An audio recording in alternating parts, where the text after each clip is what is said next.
আসসালামু আলাইকুম। News desk এইচডিতে আপনাদেরকে স্বাগতম। শুরুতে জানিয়ে দেব বাংলাদেশের প্রধান সংবাদ শিরোনাম। আগরতলায় বাংলাদেশ হাই কমিশনের মামলা অতৎপরতার প্রকাশ বলেছেন ছাত্র ফেডারেশন। মুখ্যমন্ত্রী মমতা বাংলাদেশের স্বাধীন মর্যাদাকে অগ্রাহ্য করেছেন বলেছেন রিজভী। মমতার বক্তব্য বাংলাদেশের স্বাধীনতা সার্বভৌমত্বের প্রতি হুমকি স্বরূপ বলেছেন মির্জা ফখরুল। আশেপাশের দেশের মিডিয়াগুলো বাংলাদেশের বিরুদ্ধে অপপ্রচার চালাচ্ছে বলেছেন স্বরাষ্ট্র উপদেষ্টা। এতক্ষণ শুনলেন সংবাদ শিরোনাম, এখন জানিয়ে দেব বিস্তারিত। আমাদের চ্যানেলের ভিডিও যদি আপনাদের ভালো লেগে থাকে অবশ্যই সাবস্ক্রাইব করবেন এবং নিত্য নতুন ভিডিও পাওয়ার জন্য বেল বাটন বাজিয়ে দিন। আগরতলায় বাংলাদেশ হাই কমিশনের হামলা অতৎপরতার প্রকাশ বলেছে ছাত্র ফেডারেশন। ভারত সরকারের প্রচ্ছন্ন সহযোগিতায় উগ্র হিন্দুত্ববাদীরা বাংলাদেশের ধর্মীয় সম্প্রীতি ও সার্বভৌমত্বকে ক্ষতিগ্রস্ত করতে নানা অতৎপরতা চালাচ্ছে বলে অভিযোগ করেছে ছাত্র ফেডারেশন। একই সঙ্গে উত্তর আগরতলায় বাংলাদেশের সহকারী হাই কমিশনের হামলা ঘটনাকে এই অতৎপরতারই প্রকাশ বলে মনে করেন তারা। ছাত্র ফেডারেশনের কেন্দ্রীয় সভাপতি মশিউর রহমান খান রিচার্ড ও সাধারণ সম্পাদক সৈকত আরিফ বিবৃতিতে বলেছেন, ফ্যাসিস্ট হাসিনা সরকারের পতনের পর থেকেই আমরা গভীর উদ্বেগের সঙ্গে লক্ষ্য করছি ভারত সরকার ও কায়েমি স্বার্থবাদী গণমাধ্যম নানা ধরনের উস্কানি তৈরি করার চেষ্টা চালিয়ে যাচ্ছে। বাংলাদেশের ছাত্র জনতার অভ্যুত্থানকে নানাভাবে প্রশ্নবিদ্ধ করতে তারা চরম মিথ্যাচারের আশ্রয় নিচ্ছে। ভারত সরকার জুলাই অভ্যুত্থানে গণহত্যার সঙ্গে জড়িত শেখ হাসিনাকে আশ্রয় দিয়ে বাংলাদেশের জনগণের স্বার্থের বিরুদ্ধে অবস্থান নিয়েছে। অবিলম্বে বাংলাদেশ হাই কমিশনে হামলাকারীদের চিহ্নিত করে গ্রেপ্তার ও দৃষ্টান্তমূলক শাস্তির দাবি জানানো হয়েছে এই বিবৃতিতে। সেখানে বলা হয়, ভারতের শাসক গোষ্ঠীকে আমরা বলি, বিশেষ করে রাজনৈতিক দলের সঙ্গে বন্ধুত্ব করার দিন শেষ হয়ে গেছে। সেই বাস্তবতা মেনে নিয়ে বাংলাদেশের জনগণ যে রাজনৈতিক দলকে তাদের প্রতিনিধি হিসেবে নির্বাচিত করবে তাদের সঙ্গে কাজ করার প্রস্তুতি গ্রহণ করুন। মুখ্যমন্ত্রী মমতা বাংলাদেশের স্বাধীন মর্যাদাকে অগ্রাহ্য করেছে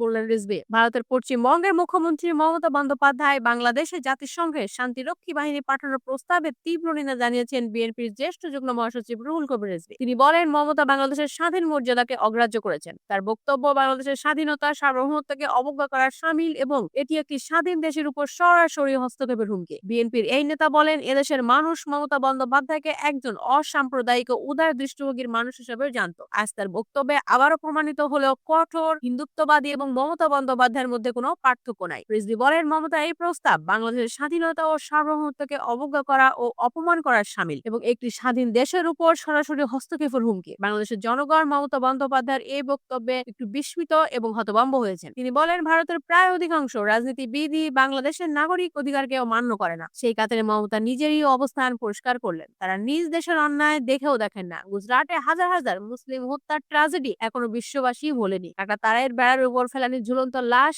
তারা এটাও ভোলেনি। মমতার বক্তব্য বাংলাদেশের স্বাধীনতা সার্বভৌমত্বের প্রতি হুমকি স্বরূপ বলেছেন মির্জা ফখরুল। বাংলাদেশে জাতিসংঘের শান্তিরক্ষী পাঠানো নিয়ে পশ্চিমবঙ্গের মুখ্যমন্ত্রী মমতা বন্দ্যোপাধ্যায় যে বক্তব্য দিয়েছেন তা বাংলাদেশের স্বাধীনতা ও সার্বভৌমত্বের প্রতি হুমকি স্বরূপ বলে মন্তব্য করেছেন বিএনপির মহাসচিব মির্জা ফখরুল ইসলাম আলমগীর। তিনি অবিলম্বে এ ধরনের বক্তব্য প্রত্যাহারের দাবি জানিয়েছেন। মির্জা ফখরুল ইসলাম বলেছেন, ভারতের রাজ্য পশ্চিমবঙ্গের মুখ্যমন্ত্রী যে উক্তি করেছেন বাংলাদেশ সম্পর্কে সে বিষয়ে আমি বক্তব্য না রেখে পারছি না। তিনি যে উক্তি করেছেন তা সম্পূর্ণভাবে বাংলাদেশের স্বাধীনতা ও সার্বভৌমত্বের প্রতি একটা হুমকি স্বরূপ এবং আমরা মনে করি এ বক্তব্যের মধ্য দিয়ে ভারতের নেতাদের যে দৃষ্টিভঙ্গি তা কিছুটা হলেও প্রকাশিত হয়েছে। বিএনপির মহাসচিব বলেন, এ ধরনের কোনো চিন্তা ভারতের নেতাদের মধ্যে থাকা উচিত হবে না, কারণ বাংলাদেশের মানুষ মুক্তিযুদ্ধ করে স্বাধীন হয়েছে। সম্প্রীতি একটা বিপ্লবের মধ্য দিয়ে তারা গণতন্ত্রকে ফিরে পেয়েছে। এদেশের মানুষ যে কোনো মূল্যে এ ধরনের চক্রান্তের বিরুদ্ধে রুখে দাঁড়াবে। আশেপাশের দেশের মিডিয়াগুলো বাংলাদেশের বিরুদ্ধে অপপ্রচার চালাচ্ছে বলেছেন স্বরাষ্ট্র উপদেষ্টা। স্বরাষ্ট্র উপদেষ্টা লেফটেন্যান্ট জেনারেল অবসরপ্রাপ্ত জাহাঙ্গীর আলম চৌধুরী বলেছেন,